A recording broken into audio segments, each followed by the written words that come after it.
Yung buntag tanan no mga ka-farm na to no. So atong video karong adlaw is about sa akong feed mixture or sa akong patuka sa akong mga manok kaniya ko mga layer nga mga Rhode Island Red na barred plymouth rock o black australorp.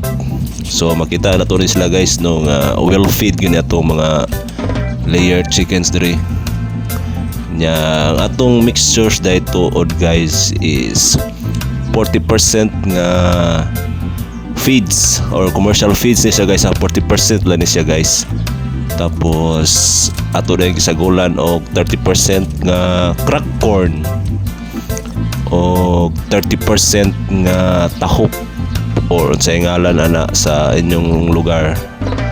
Kana sila guys mo na combination sa patuka sa kong manok guys no. So makita ninyo guys nga ang atong mga manok is healthy guys sila guys nya ang ilang produce nga itlog is medium to large.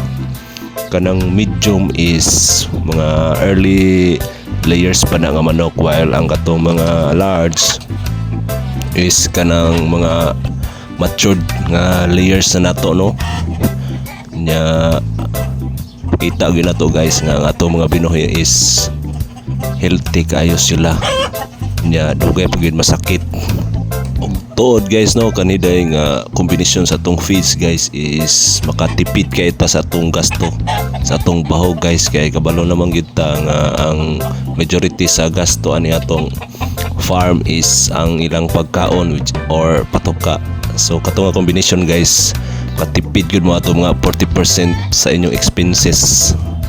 So mao ra to atong video karong adlaw no. Ayaw mo kalimot og follow og like sa atong Facebook page og subscribe sa atong YouTube channel. Thank you.